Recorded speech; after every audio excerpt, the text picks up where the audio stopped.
Welcome to Tobi's Ask Performed podcast. On this platform, Tobi will engage with various artists and consumers of art about their passions and interests. So my name is June Reid. I'm also known as Julie Rankin, and I am one half of a female, African Caribbean female sound system called Nzinga Sounds.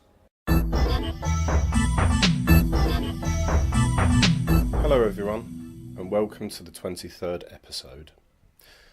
I am your host Tobi. In today's episode there's a slight change to the previously planned episode.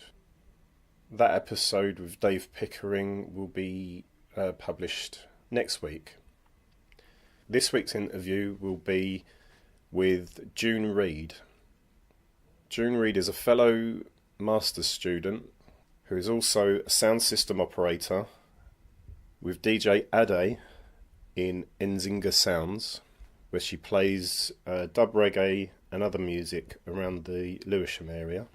She talks about her studies in relation to African Caribbean female sound system operators, and also about her struggles of being a female sound system operator in a very male-dominated culture. She also talks about when she was a DJ at SLR Pirate radio station 99.5. Amongst other people, she interviewed Wright and Ziggy Marley. This was really interesting for me, as it reattached me to my roots in East London of listening to sound system operators and also to my West Indian background. Also, before I start the interview, I would like to introduce you to two poets I met at that weekend. One was DJ Debo General, who organised a toasting workshop for me and several other people, and also a poet that I met at the workshop called June, the Diction Conviction poet. They gave me some poems for you to listen to before the interview, so please enjoy. My name's Donovan Christopher. I'm a Yorkshire lad with a Jamaican mum and dad.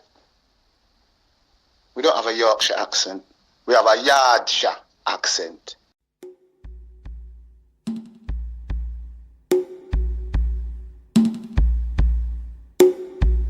When did you really stop and think? Sometimes you haven't even got time to blink. You don't have time to blink. This one's simply called What? Different. Different. And it goes like this. Hear this. Who decides what different is like? Are we sure of wrong and right? We sure. To be different is a strange thing. Strange thing. If you really know what different is like. You really know what different is like. But who decides what different is like? Who decides? What's different? Brown, black or white? Brown, black or white. For you to know I'm different, For you to know, you must be different too. you must be different too. So who's different difficult? Who? Is it me or is it you? It's not me. It's not you. Do I complain? No, I refrain No, I refrain. from trying to be like you. See, That makes me different difficult make me what? for not agreeing with your view. For not agreeing with your view. Well, many are called are many. Call our many. The chosen are only a few. Ungle a few. So let's try to compromise. Make we compromise. My wrong could be your right, Could that be for your right? but I don't care who's Me different. no care. Is it brown, Brown, black black, or white? or white. Side.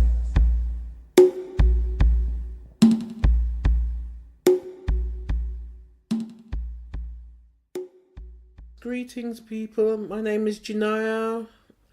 I'm a poet from Forest Hill and part of Torridon Writers Group. Shalom, peace. This is about identity. So stop barking about the entity, the one Carl Trump who I try to segregate all are we? Stand up and fight for your identity, for your heritage and all that are for we. From Africa in ships them capture we, sail we to Carib lands in slavery. Some of us was indentured too, you know see? My God, them try broke the spine of we identity. But stand strong, look sharp. As Marcus said, we can astonish the world. Look for your roots, indeed. And I'm not just talking about Kezi and the one Kunta Kinte. For me, I went to Zimbabwe. I touched the ground in the 80s, sang at the big Zimzima Stadium, you see, to celebrate them independence. Seen? Me even have a picture to show Tobi. And to salute them independence and identity. Well, the struggle still to go on. Don't you see? So me a ring the alarm if it all are we. We no longer have to say, I am a man, value me. No. Forget Trump who I fought on the people you see. I just him jealous of we identity. He is the orange one, him jealous of we identity. Scene. Asylum seeker, refugees. What kind of words are these? What kind of words? Refuge seeker. Refuge. Refugee, asylum seeker. Seeker. The voice I hear from every corner. Every corner. Corners filled with voices of anger. Anger. Again, no sleep tonight for the refuge seeker. No sleep. You might as well be a biblical leper. Might. They would give you a place outside their border. Still making sure they kept things in order. At least they would keep their distance. A peaceful night's sleep without the violence. No violence. Refugee, asylum seeker. Why do you come? Why? For you here there is no future. It sounds like something I still remember. Those ancient voices used to call us nigger. My blood run cold, my bones shudder. From the dark abusive days my parents still suffer. I was also persistently, verbally, racially abused. We had to walk in crews, not ones and twos. Refugee, asylum seeker. No sleep again tonight, watching window. Someone please tell me, what's changed in the last 50 years? What's changed? Racial abuse still brings violence and fears. With mothers, children's and fathers' tears. Please check your past and history. You might find a family of refugee in the branches of your family tree. One of those could well be me. This one is called The Stand, or Harambe. Haul and pull up, settle and cease. Hear the strain, hear the creak after the manganese. The Black Holocaust, do not release the gains that we hold. Pull for freedom, pull for peace. Pull and don't release. Pull on your side, don't reverse the gains and the strides.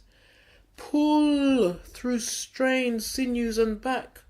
Through your thighs squat down deep. Take a hold. Hold on to daily hope. Come on, for help will surely give us a shove. Pull, selector, pull. Stand firm, stand your ground, stand your ground. Every time trouble comes around, take the stand, and don't you allow it to bring you down. Come, let we pull together.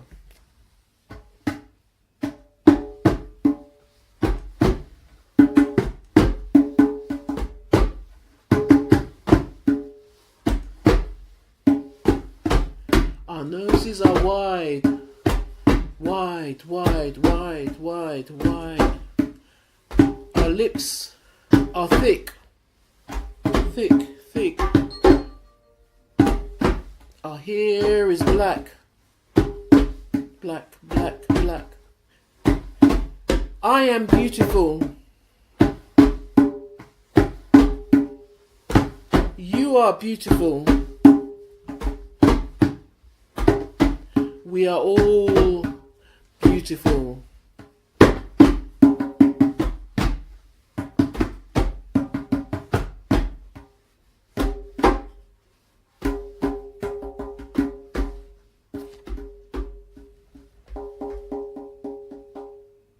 In the mid-late 80s, we've been kind of playing out mainly to DJ Ade, who's also known as Linda Rosinio, Linda Patton Rosinio, I should say, because she's married, just to her family and friends. And we were getting lots of verbal requests. In the end, we thought we must choose a name.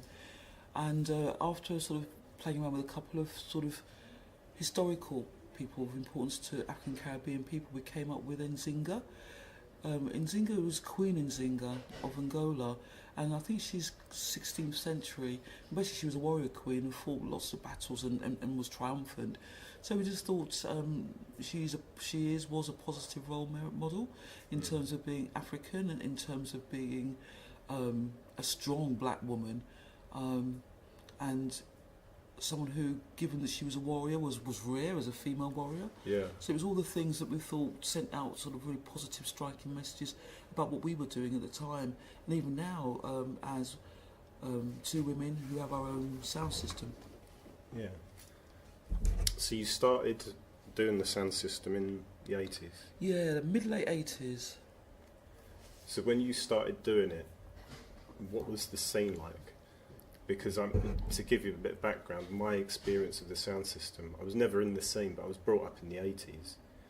So all of those sounds were around when I was a kid. So my brothers were playing it, and there was a Jamaican guy that lives down the road who built the sound system, and he's still doing it today. Brilliant. Yeah. So what was it like in terms of sound systems? I'm not sure that we were fully aware, actually, because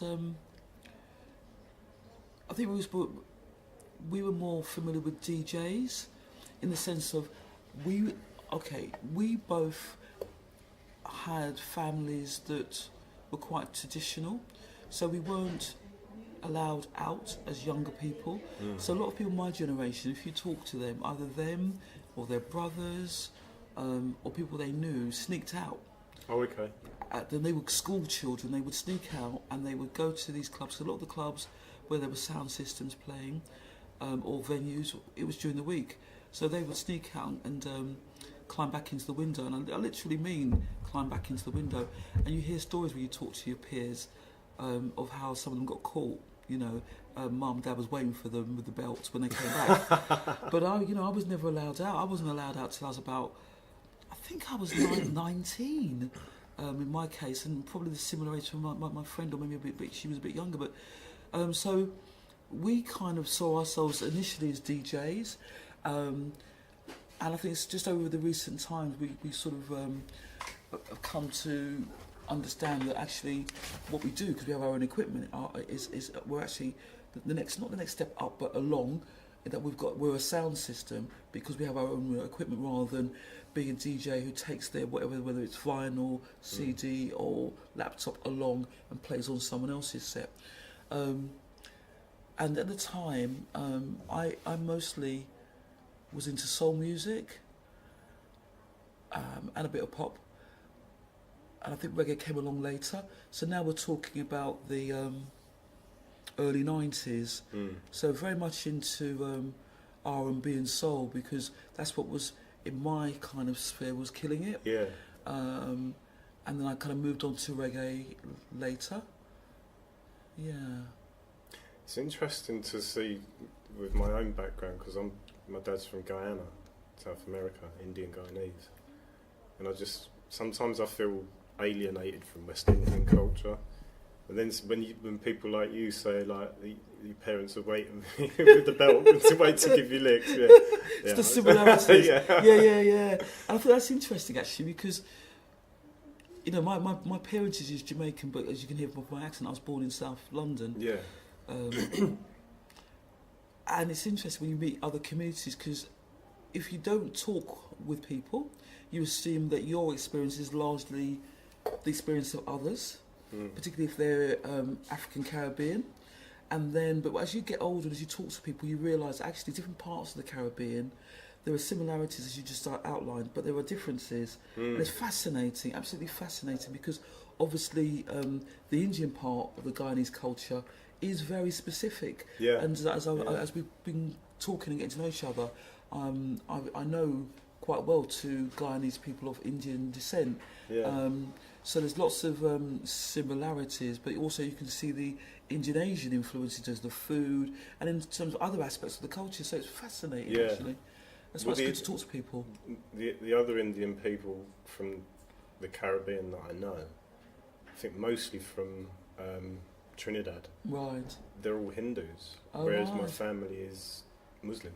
So now that's interesting as well, because you've got the Caribbean connection. You've got then the differentiation, and the example we're talking about is the Indian aspect of the Caribbean, and then you've got the religious. Then, so it's like multi-layered. Yeah. It's it's quite amazing. And when you go to Jamaica, you've got Chinese, you've got Yeah. Syrian, you've got all kinds. Yeah. Yeah. So it's fascinating. In the 90s, definitely, I remember going to see Shaka, because I worked in Islington at the time, I think, and the Islington, it's called Islington 02 now, but it was called the Round. No, not the Roundhouse. It was called. I spoke to Young Warrior and told him, and he knew the venue, but it was called something else. And I saw Shaka play. Definitely, I saw Shaka play there. Yeah. And as an older person, I've gone out not often, but heard sounds. Your big traditional sound systems play, and I'm going to during this year go and see more. Yeah. For the benefit of the listeners and myself, who is Shaka? Okay, And so. why are they important? Oh right, wow. I know of him, and I haven't read a lot on him, but Shaka, like Sir Coxsone, they are seen as and are viewed as well-respected people in the sound system world, because I'm going to say that someone like Coxsone has been playing for 50 or more years in this country. 50 or more years? Yeah, well, yeah, definitely 30, definitely 40, 50, because I was mentioning to you before we started the interview that I went to this film screening last night, and it's called Being Blacker, and it's about, oh God, he's multi-talented really. He had a record shop, he had a sound system, but he said it in the interview, in the question and answer session, he said that as a 14-year-old boy, he used to carry the boxes, and they're speaker boxes, and he talks about being 13, 14, and getting a little money as being one of 10 or more people that used to help with the system, setting it up and carrying the boxes, just not necessarily setting up the wires, but definitely doing the physical carrying. And he's 50, so he's 50 something, that gentleman. Yeah. Blacker, he's 50 something. So Shaka must have been going 40 years, if you do the maths. Yeah. And when you meet, if you have the honour of meeting Coxsone, sorry, it's Coxsone I'm talking about, in this case, he's a big man in age, Yeah. And then Shaka was a similar, and in fact, I bumped into Shaka, in a takeaway shop in Hither Green. It was just like really, really eerie, because I'd just seen his son on the Sunday, the last event for Let's Play Vinyl. Then went to his Caribbean takeaway, and Shaka was there. It was like being in the midst of God, sound system God. It's like, and he's very approachable. You could talk to him. Yeah. But he, in terms of dub music, he's been going at least 40 or more years, and he's well known to people who love that kind of music. Yeah. And people follow him. People follow him and go to all or nearly as many as they can to his sessions. And what you find with Shaka dances is it's very multicultural in terms of who's listening to it. Right. I think it started out as being people of African Caribbean descent. Yeah. And he's known all over the world. I mean, I think in terms of, so you've got Bob Marley, who's known obviously around the world in terms of reggae. Shaka would be known in terms of Just Shaka to be known around the world in terms of sound system, because he's played all over the world. He's, I have to say, famous as a sound system operator. What do you think is particular about why people follow him? What I think is particular. Yeah, why does he have such a huge following and for so many years as well? I think a lot of people. I'm thinking of a colleague where I work who's maybe late 30s. He's not much older than that, I don't think. But when I spoke to him, because I was surprised that he was into dub, because there's, by its nature, dub is largely instrumental or with a few bits of what you might call, not rapping, but DJing. So it's for me, it's quite a distinctive kind of music, and it isn't Buffalo Soldier. It's not that kind of. It's right at the other end. So when I find people who follow it and love it, and particularly when they're not African Caribbean descent or of African descent, you're quite surprised. And what's interesting is that so where I'm trying to get to is a lot of people found the music when they were students. So probably it's 20 odd, 30 odd year olds. They found it at uni and they've loved it ever since. So this guy that I'm thinking is a colleague, still listens to it, still loves it. And I think that because Shaka played on the student union scene, then people have come into it that way. Oh, okay. So I think that's where a lot of people pick it up. Even now, he's well known. Oh, so he still does the universities. I think he does. I haven't followed him. I know he's got an event coming up soon that I'm going to try and get to. And if I jump back to Coxon, so they've done some events in Brighton and out of London, and I'm thinking, well, Brighton's doable, but do I really want to go all the way to Brighton to come back at 4 o'clock, 5 o'clock in the morning? A little bit too old, for the young people. But these sound systems, because they're so big and so popular, they travel UK wide, and I say they even go to Europe, to the various reggae related festivals. So Rotterdam, I've never been to, but I've heard of recently. Big reggae internet festival. I think I'm not going to say which country, which European country it is, because I think it was in Italy. It's gone to Spain or vice versa. Yeah. But that's a massive festival. There was one of the people on your panel. Yes, on the half the world. In fact, let's up the sky even. Let's go back and talk about your involvement in the Sound System International Strictly Vinyl 4. So Sound System International is a series of conferences and events, and this one was the 4th one. 3 of them have happened at Goldsmiths University, and 1 happened in a smaller format in Jamaica. And I've only been involved. I've been involved as a attender to the one that happened last summer. And also I've been a participant in terms of part of a team put together this one. And there are a series of events that look at reggae and vinyl experience. So there's been various speakers. So I was part of a team with Professor Julian Henriquez from Goldsmiths, Vincent Moistad, who's a PhD student, and another person called Brian De Quina, who's doing a postgrad, I think, in Italy. And those 4 worked on various iterations of the previous Sound System International events. This particular one, and I got involved because I started at Goldsmiths in October as an MA Cultural Studies student, and I've known Professor Enriquez for probably 30 years. So Really? Because he was I knew him back in the 80s when he was a filmmaker. And he was probably involved in sound then, but I remember he was a filmmaker. I know that he's still involved in lecturing, I think, on film, as well as on sound and cultural studies. So he's known of the sound that I'm in with my co-DJ, DJ Ade, for that long. So when I joined, and the planning for the Sound System International number 4 Stroke Let's Play Vinyl event was happening, he asked me if I wanted to join the team, and I was really happy to, because I've had a programming background working for local government, and I had a lot of contacts in terms of, over the last couple of years I've built up a lot of contacts of women who are African Caribbean sound system operator stroke DJs.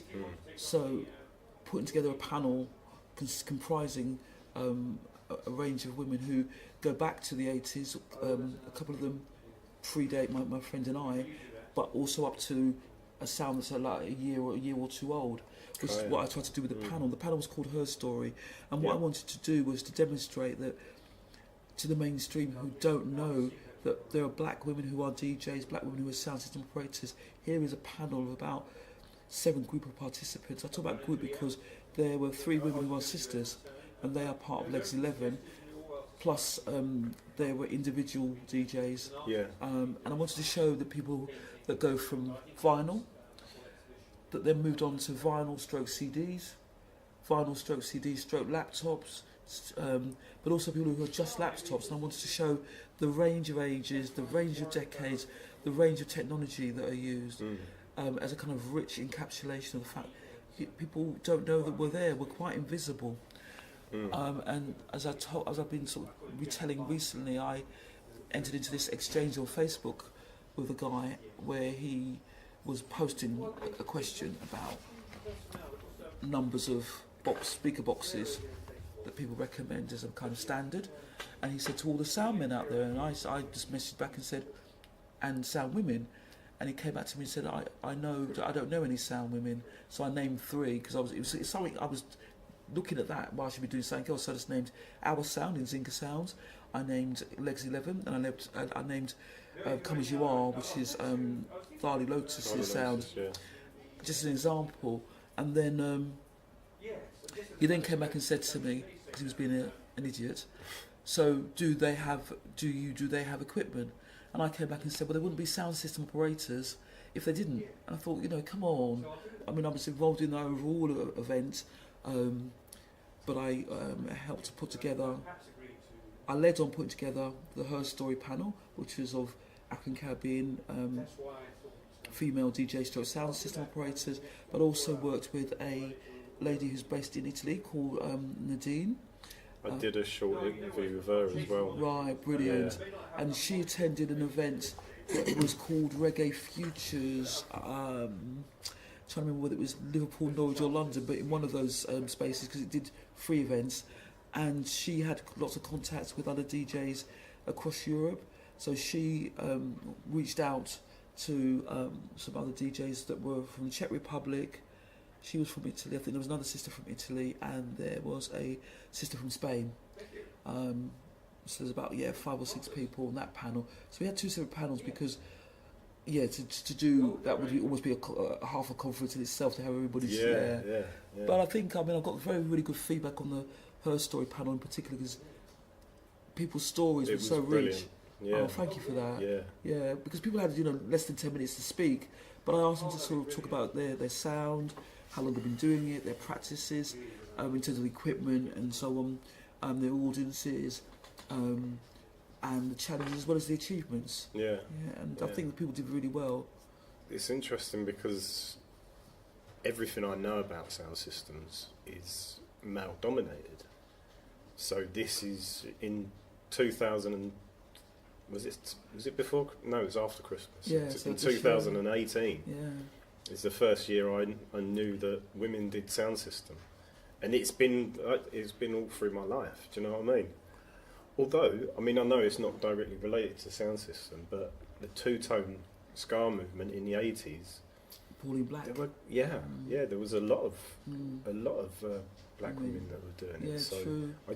We should know about this, really, shouldn't we? But you see, it's interesting you say that, and part of me feels that we should, only because people seem surprised, full stop, that you're a DJ, that you play music.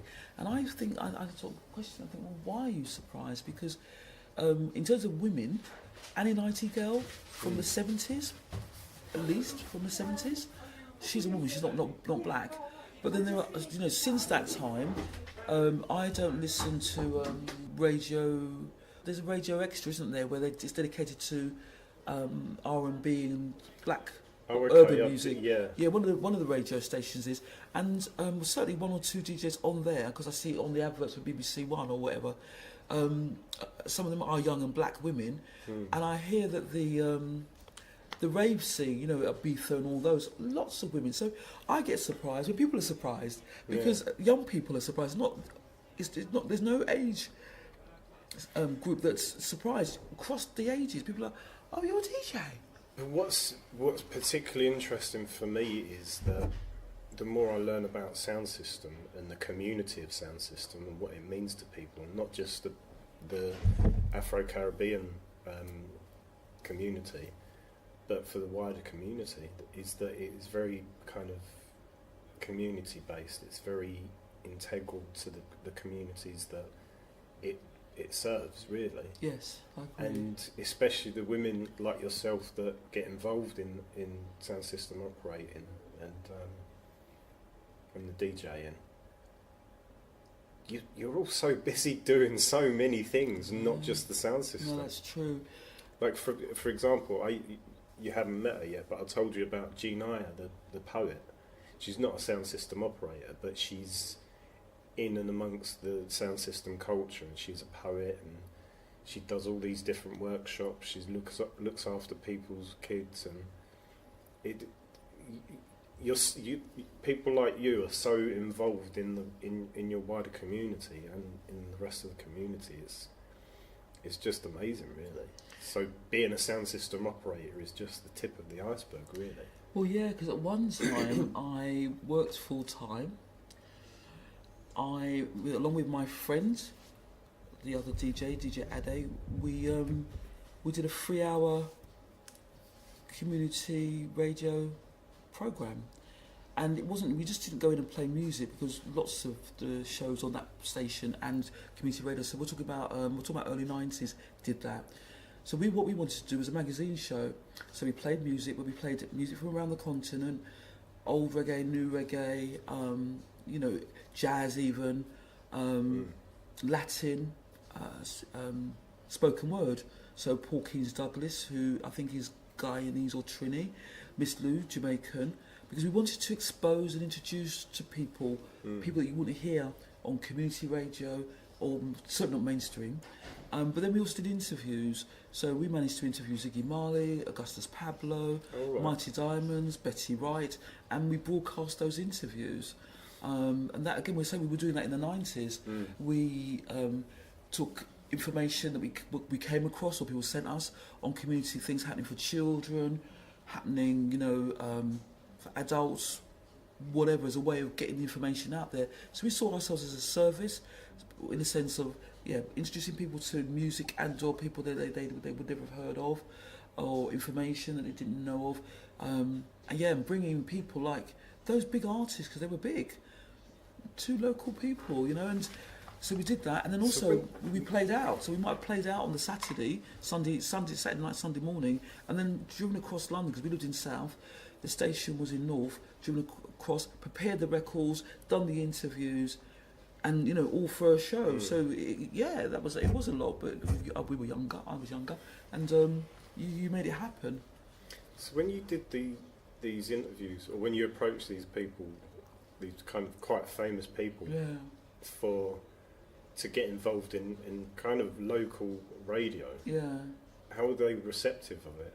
The fact that we ended up meeting them during the interview, they were very, very positive. But going back a little while, so I'm having struggled to manage the detail. But my friend and I, DJ Ade and myself, the thing we always remember is Ziggy Marley.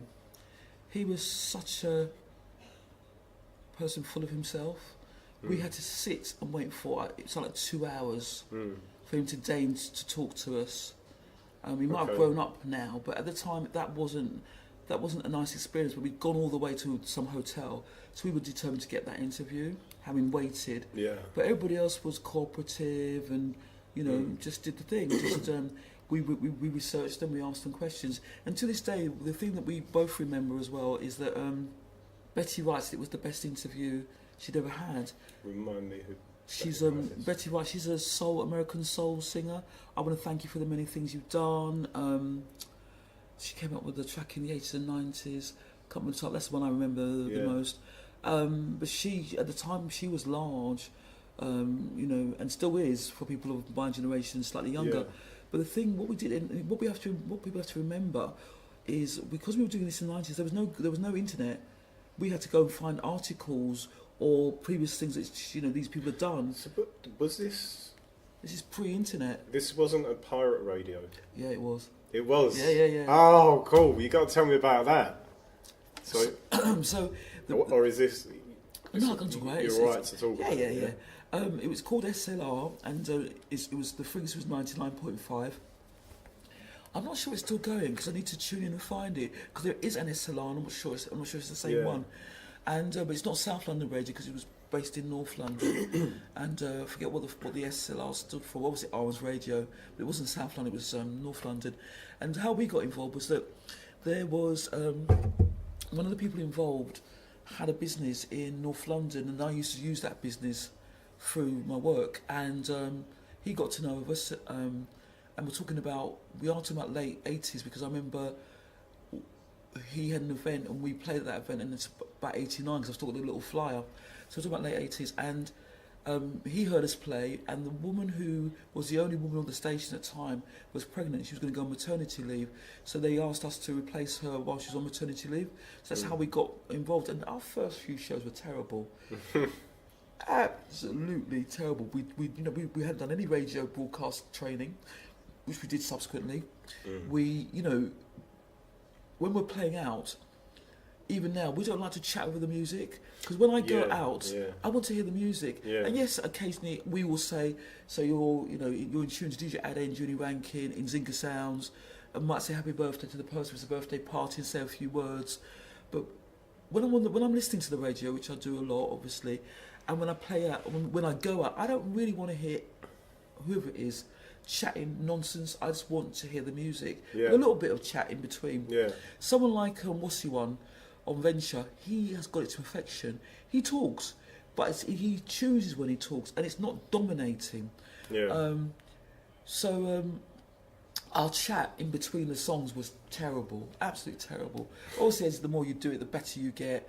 And we, so you're talking, but you're also having to implement the equipment. Fade up, fade down, plus talking, and plus being seamless, and that was we were terrible, absolutely terrible. But we got there in the end, and we did a couple of courses. Were there any times where you had to? Because I've heard of pirate radio stations before. They used to put the aerials on top of that tower block. So did you ever get raided and have to scarper halfway through a show? We were lucky, but the station did get raided, and when the DTI got very hot on the pirate stations, early mid 90s, and by the time it was really getting bad, we left. Partly because of that, but also because we had full-time jobs and we were playing out. And it just got too much. But it was the thought of being caught in a raid and losing our not our equipment, but our records, which we've built up over decades. Do you know Idris Elba used to be a? I know he still plays. DJ. He still plays. Yeah. But I see him on an interview with Jonathan Ross, and he said he escaped. Oh no, this was in America. Right. He was in America when he was in his 20s. Right. And he used to do it, and it was the same thing. He had to scarper halfway through a show. I haven't physically heard him, but I know he does play, and I think he allegedly plays a really good set. So it'd be really nice to go somewhere and hear him play. So, how much does your upbringing as a child of Jamaican parents, how much has that had influence on your own sound system? Well, DJ Ade, her father loved jazz, so there was music in both our households. I can still see myself in my mind's eye by the gram or the gram. It wasn't if it was a blue spot, but it was definitely a gram. And I would listen to Radio Luxembourg, so she's giving away my age. But I was also listening to the mainstream, because that back in the day you didn't have choice. You didn't have the black pirate stations at that time. So I listened to to Queen's Clearwater Revival and Rod Stewart and the stuff Crosby, Stills and Nash. I can still name these people because that's what you were hearing. You weren't hearing much black music, but my dad was into jazz. My mum liked, my mum liked some reggae music, as well as people like Ella, Sarah Vaughan, and then the 60s reggae, stuff as well. We went to Jamaica when I was about 8, and I think we were there at the time of independence.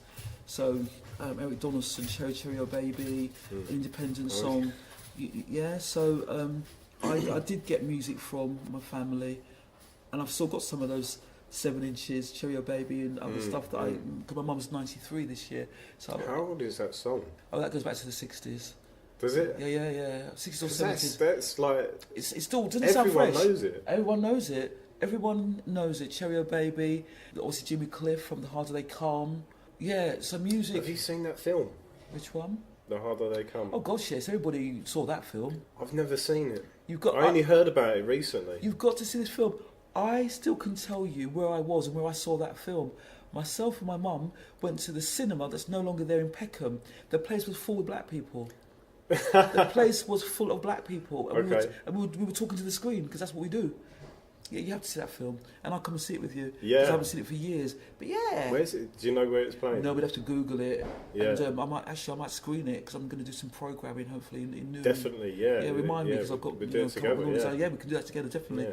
But that's a landmark film. Mm. Yeah. So yeah, music was a big influence in my life, and it's interesting. You experience things and you don't often have a chance to reflect. But yeah, I've got a lot of 7-inches that I play out with now that my parents, certainly my mum's, because both of us used to buy. We used to go to Brixton Market and buy records. What has made up the sound system culture in your experience, in terms of other people from the West Indies? Has it been mainly Jamaican, or is it? I would say it's mainly Jamaican, but what I think is going to be interesting in doing my dissertation is to put it into context. I'm going to have to do a lot of reading and interviewing to get that knowledge. I've already read in-depth Bass Culture by Lloyd Bradley, which wasn't about, it was about reggae music, giving you a historical overview, and it wasn't reggae, it was tracing Jamaican music and talking about some of the key players in terms of whether they were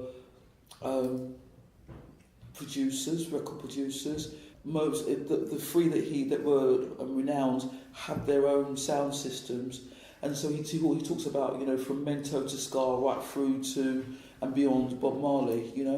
But yeah, as part of understanding and putting the women that I want to particularly focus on, I'm going to have to do that research.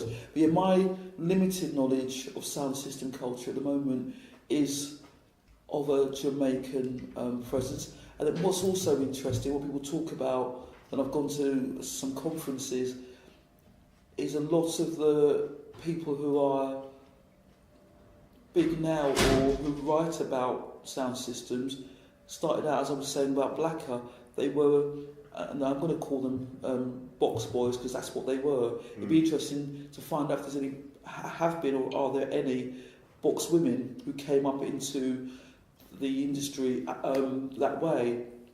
Dr. Les, who's done his PhD on sound systems, and I've got to read that. He was a toaster on Saxon Sound, South East Space sound system that's renowned, but he also was a box boy, I think.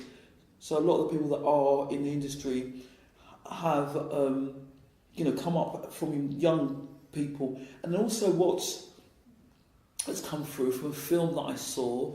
Try and remember the sound system that it featured. It was a sound system based in West London, and the video is on YouTube. But it was an outlet for young black males, a form of expression. When they were being rejected from here, then everywhere.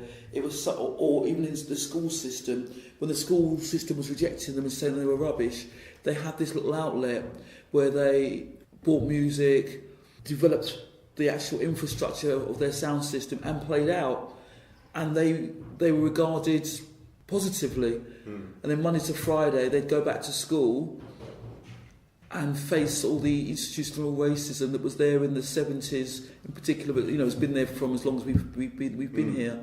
So it was just interesting. It gave them purpose, it gave them meaning, it gave them an outlet for their creativity. So as I'm talking to you and I'm reflecting on the different things that I've heard at presentations, at meetings, at conferences, and or seen into that film, it shows me that being part of a sound system, that whole movement, is just not about.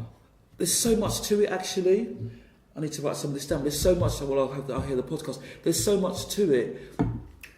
Say in terms of being a form of expression for young, alienated black young people, males predominantly.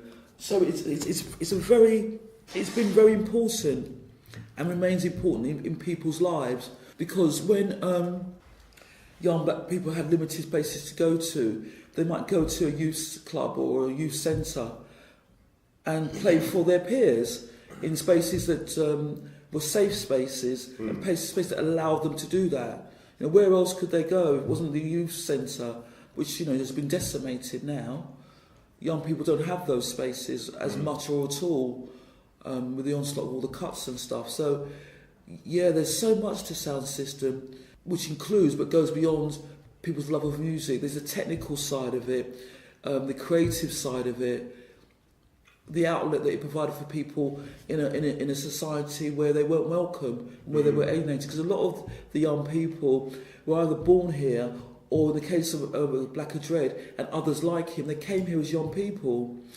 And as Black Dread says in that programme that's going to be screened, Being Black Dread, he came here as a primary school aged child, never liked it, and always said he would go back to Jamaica. And in fact, that's what he's done. He's gone back to Jamaica and he came over to help with the promotion of the film.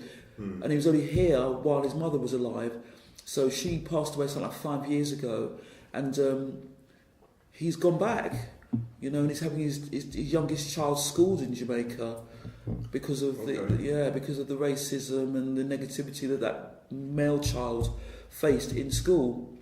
You know, he was seen as a problem child, and they were called out practically daily and weekly to come and get him out of school. It turns out he's got a high IQ, which is why he was being disruptive, because he was doing the work in 10 minutes, and they weren't spotting his IQ. So they saw him as a disruptive problem child. He's gone to Jamaica, had to learn how to fit into the culture and what it is to be a Jamaican child, a Jamaican student.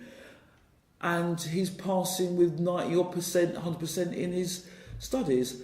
That's a child who, had he stayed here, it's clear where he would have ended up, in a PRU, in a pupil referral unit. And you see examples of some of Black Dread's other children who are male. Yeah, he has girls and boys, but the two of the males, one got shot within a few weeks of being out of prison, shot dead, in fact, and the other one who says that he's been in prison a couple of times, or he's had brushes with the law a couple of times, you know. I see from people's own testimony how sound system has helped them to stay out of trouble. It's given them something to have a passion and drive for. It's interesting that you say that you have a limited knowledge of sound system. Yeah. But you have quite specific knowledge about the culture that surrounds it. It's like the reading that we did about the grime. Yeah. I think there was a lot of information in that reading that was missing, and it's the type of information that you're coming across with. But it's a nuanced information. I think, I can't remember what the person's name is, but they got some important points. But Joy Wright, Professor Joy Wright. Yeah. It wasn't nuanced.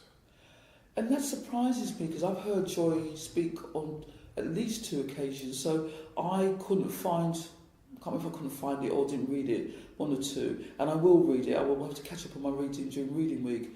But given the way she talks about the subject, I was really surprised by the criticisms that people drew from the writing, and then it'd be interesting to find out, to have that interaction with her, where people can discuss the omissions from what they read and get her take on it, because she clearly, from hearing her talk, and I've heard her talk on a Radio London programme, Dotun Adebayo's radio programme, because we were on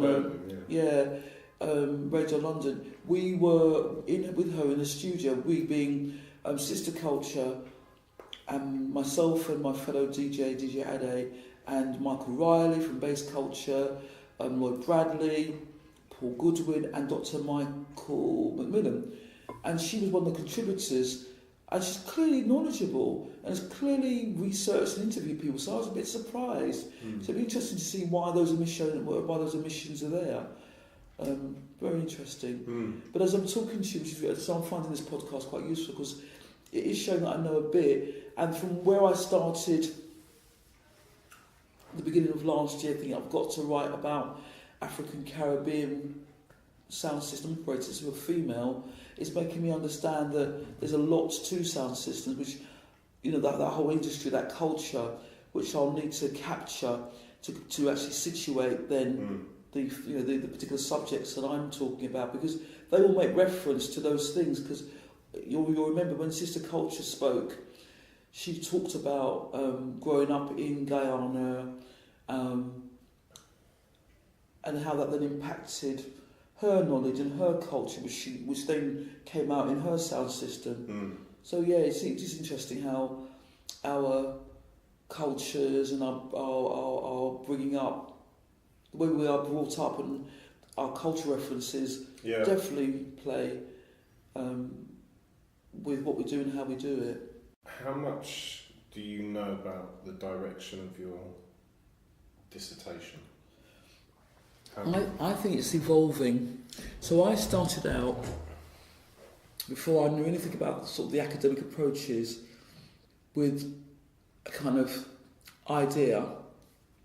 So I knew that I wanted to write about African Caribbean women who have sound systems, and something like, why are we so invisible? That in 2018, 2017 as it was, people are still, of all ages and both genders or all genders, still surprised because somehow we're invisible. And I don't say that as a criticism, I just want to understand, why are we so invisible? Yeah. And as I spoke to when I spoke to all of the women that I invited to be on that panel, it was interesting how their experiences of being in the industry, and expressed maybe in different ways, but it came out quite strongly about the dominance of the males in that industry. And because I'll just talk about myself rather than my sound, because I don't want to speak on behalf of DJ Ade Linda. We knew that every time we played out, or nearly every time we played out, we'd experience some kind of challenge. Okay? And that puts a real pressure on you. And when I spoke to Taliba Wax, who wasn't on the panel, but her father is Gladdy Wax, who's got a long established sound system, and he plays at a number of places, but he plays at Carnival every year. So she's very knowledgeable about reggae music and about sound systems. One of the things she said, and I can't paraphrase it because I don't have my notes here, but she really chided me. She said something like, as women in the industry, you've got to be basically better than good.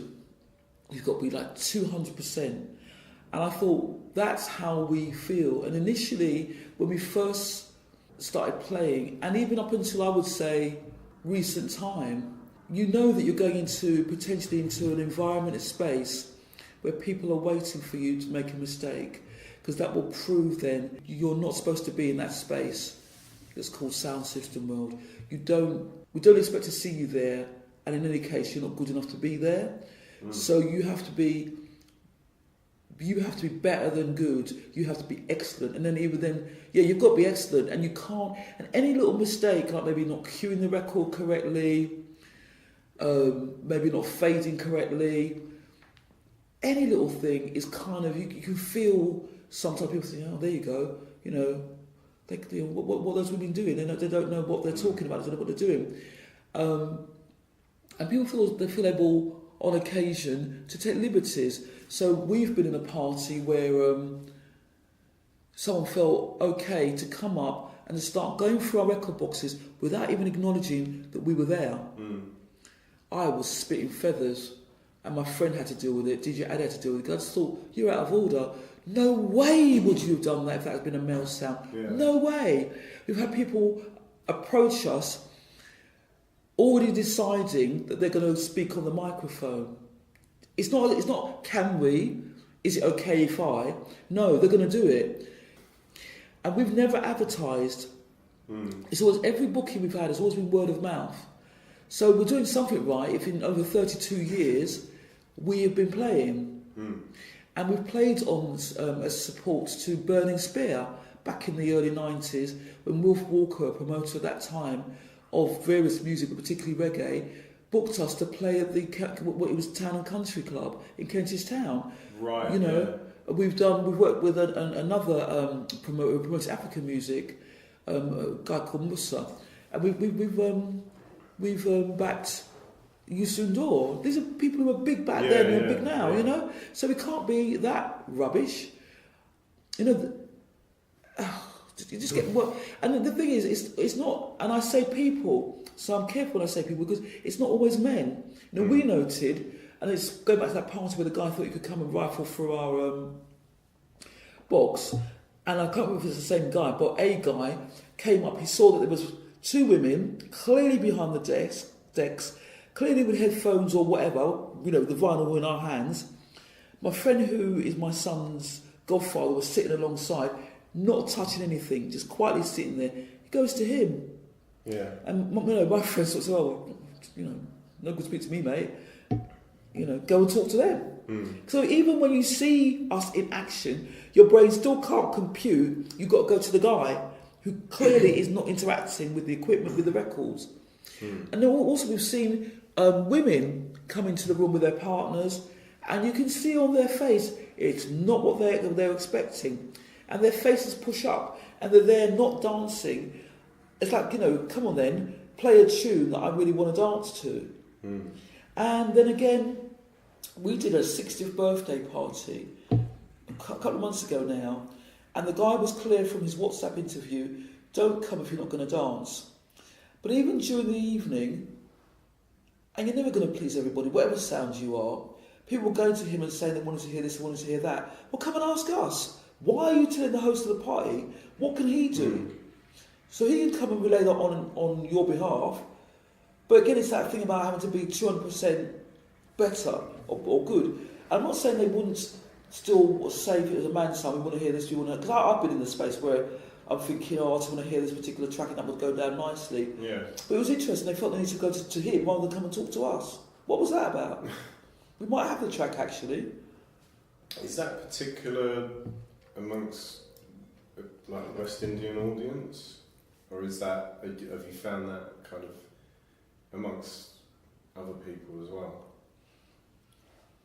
So the majority of the people that we play for are either African or African Caribbean. We have done very culturally diverse, predominantly non-black events because we can do that depending on the age group. And when you say that, what are you referring to? When you say is that particular to? In terms of attitudes towards female sound system operators. Right. So I'm thinking of a particular event that was predominantly white, and the first reaction when people came in was surprised it was women, and then surprised that I was one half because people knew me, but they didn't know I was a DJ. Oh, okay. Yeah, because they knew me through work, and I'd left that organisation, so we were surprised to see me and surprised that I was one half of the DJ. But I don't think we got it as much in terms of the fact that we were women. I think it was more that they knew me and that I was playing there with my friend, and they had a great time because it was for a 50th birthday party. So although I'm older than 50, you know, the generation was similar, and I always talk, whether it's me or DJ Ade, we always talk to the person to clarify what their tastes are and what they want. And we don't do things that are not our musical tastes or that we don't have. Yeah. So because we've stretched our audience, so in the sense of we started out predominantly with R&B, forms of reggae, If it was someone like this lady who was celebrating her 50th birthday and she said she wanted Rod Stewart, Dusty Springfield, ABBA, whatever, we could accommodate for that because we have done diverse audience type of music over the years. So we've collected stuff. Yeah. And if there's something now with the advent of use of laptop, we can then bring a laptop and then find things off the internet to play if if we need to really supplement. But our bandwidth in terms of music genres is quite wide, and both of us worked in Virgin Megastore. That's where Primark is now on Oxford Street. So we were used to hearing loads of music because I worked there in 1981 when I came out of uni, and you know it was a Megastore, so you heard all kinds of music, stuff you liked, stuff you got to hear, stuff you didn't like. Yeah. But I grew up on pop because at the time I grew up, that's what was predominantly being played. Yeah. You know, and I've been to a Rod Stewart concert. I've even been to a Hawkwind concert. Oh, okay. Yeah, that Wow. was. I still remember that. That was so. that my musical taste and stroke knowledge is quite diverse. When you're talking about the late 2000s, then it's less knowledgeable because I hear stuff that my son plays and I hear stuff I hear on the radio. But grime was a whole area that was just noise to me. And it was only when it was celebrated, like the 10th decade, we kind of going mainstream or being in existence, whatever the thing was, that I heard a couple of people who did their PhD on grime, but also Radio 4 did a programme on grime, and The Guardian did an article. So that's when I started to understand where it comes from and why, and that made it more interesting. Some of the stuff, like that track that Chantilly, you know, exposes to, that goes back to 2008, that I loved. So then when I went to the closing of the London Short Film Festival, there was 2 women on that bill, only 2 women. They were amazing. And I'm going to play them on, you know, Julie said we could bring stuff in to our seminar. When we do our Doing Cultural Studies seminar, although it more refers to last week, I'm going to play a couple of them because they were brilliant, and they're now. Oh, okay. Cool. And they're definitely I would say they're under 25. They're young women. Yeah. They were amazing. Yeah. Blew me away. So, yeah, I mean, if someone said, come and do a grime party, that would be a no, and they wouldn't ask me anyway, but I'm saying I can't, you know, I can only play half a dozen tracks that I've kind of heard recently. Yeah. But if someone is like, it depends on people's musical taste. If their musical taste reflects our knowledge stroke taste, then we can do it whatever age they are. This episode really was important to me. It has reconnected me to the music that I heard around my childhood, but also in a strange way to my West Indian background that for most of my life I've felt quite alienated from. So meeting June on the course and at the Outer National Strictly Vinyl weekend, and also meeting Ginaya and Donovan Christopher, aka DJ Debo General. So next week I'll be resuming with the second part of Dave Pickering's interview, Masculinity Mansplained. So, see you next week.